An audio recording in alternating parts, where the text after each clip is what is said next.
Yes, I have the talent, but I don't have it all. But I'm smart enough to know, reach out to people that could give me the skill set I needed to be a leader in ABWA. And Felicia, thank you very much for opening that thought in my head because the journey has been a journey of a lifetime. Done. Perfect timing. Thank you. Thank you, Cheryl Blair. Felicia, you are up next. Do you need me to repeat the question? Yes, please, because my was dying in the midst. I was looking for a charger while I was moving around. So, yes, please. Felicia, the question is, I might not be ready yet. What should I do to prepare? Okay, to prepare, you need to get involved locally first. Learn about the organization, understand the mission of the organization and how all of the officers fit together, the committees, get involved and learn as much as you can, connect with others on community connections, ask questions, attend meetings outside of your local chapter so that you see a larger experience and you gain more knowledge of the organization and how the other groups work together.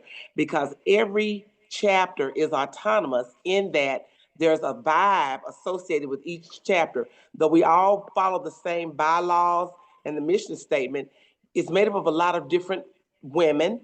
And so we all have a different vibe. So I would say get involved, start on the local level, then spread out, spread your wings.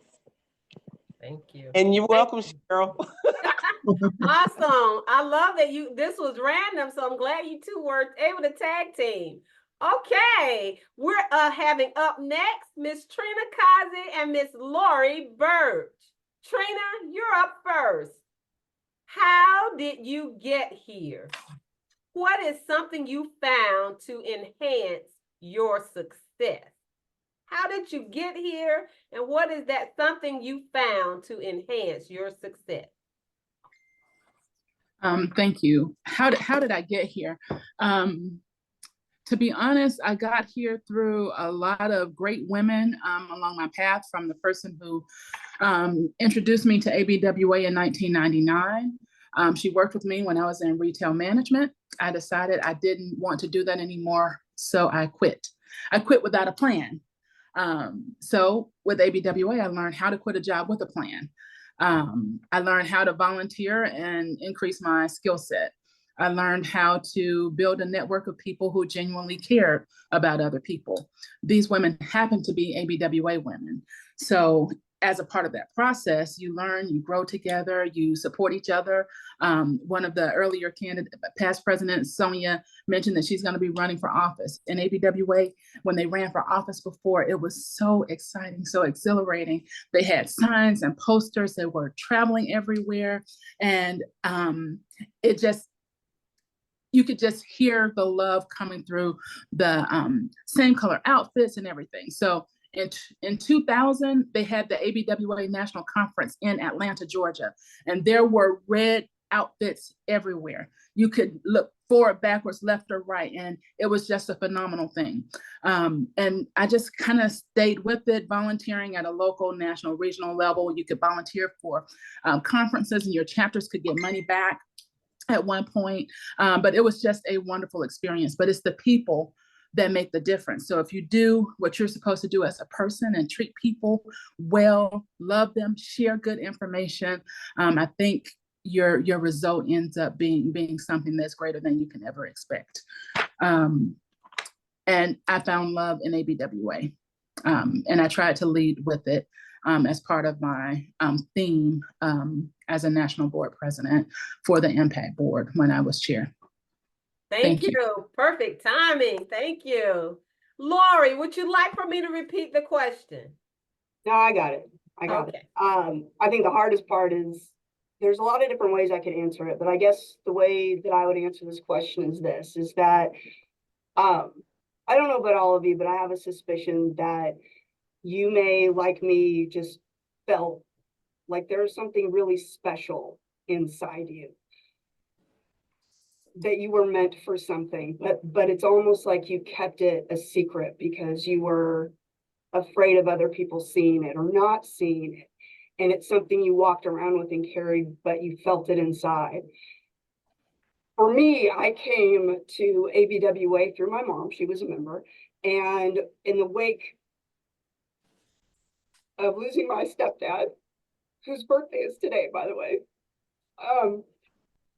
and it was a difficult time because I moved back here to Dallas to be with my family, start my practice. I mean, my own law practice. I was in my late 20s, starting my own law practice, really very lost, but I wanted to be successful. And so I went to ABWA, but still very, very guarded. And for those of you who may have remembered me back then, you know what I'm talking about. And the more I did, the more I got involved.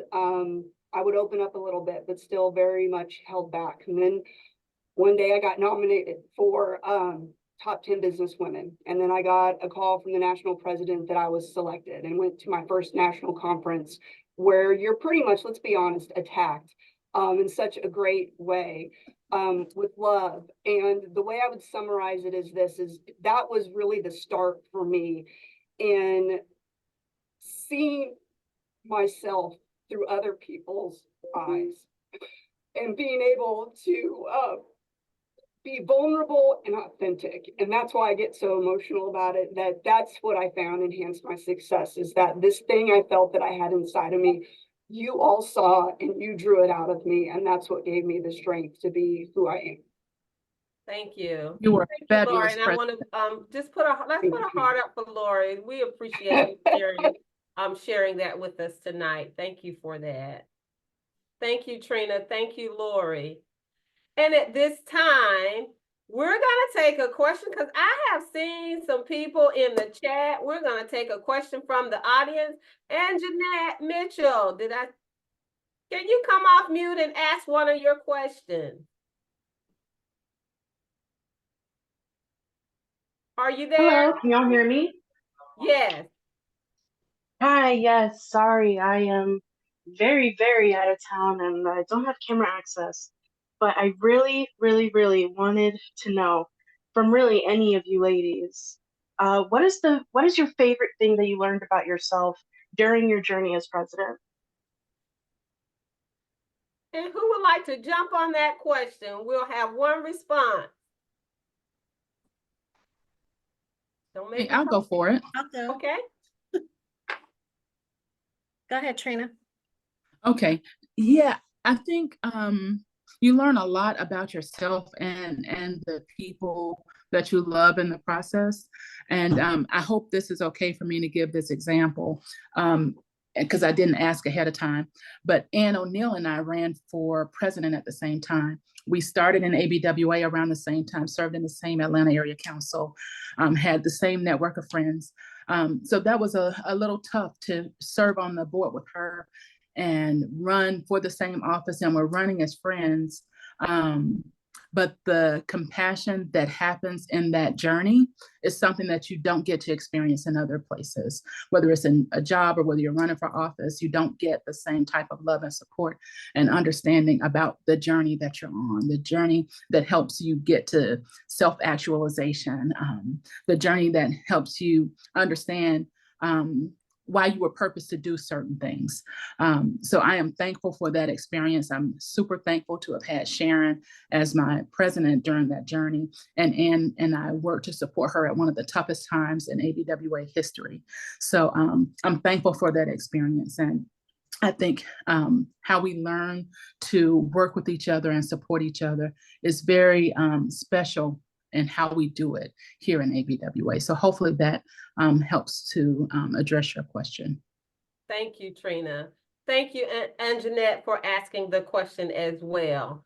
Hey, and we are halfway through, well, more than halfway through, but we're halfway through the questions that we have for the panelists. And I want you, if you are ready to level up in ABWA, go ahead and drop it in the chat. I'm ready to level up. because we're going to be looking for who put that in there. And guess what? We might have some one-on-one mentorings that we can offer you after tonight. We don't know, but we'll see. We got a lot of presidents on here. We're ready for the second part of this question. And let's go ahead and we're going to call up first Nancy and Vanessa. Nancy and Vanessa. Nancy, you're up first. Which younger member helped you and how? And we did note the younger member because we are really looking at younger members. So we want you to know your value. Nancy, are you ready to respond to that question? I sure can. This was a fun one because it cued my memory into a young woman that really helped me at the time as a candidate. Her name was Noni Creamer, and we were members together of my secondary chapter, the Kansas Executive Express Network, which we just call KEEN. And she really helped me with her perspective of looking at the way a member would look at it for what's important about ABWA and is important to me and getting out of it what I need. And then she also brought to light that it was important, especially for Gen X and the generation younger than that, for community service, and that the way ABWA gives back to the community and benefits the community and the importance of that.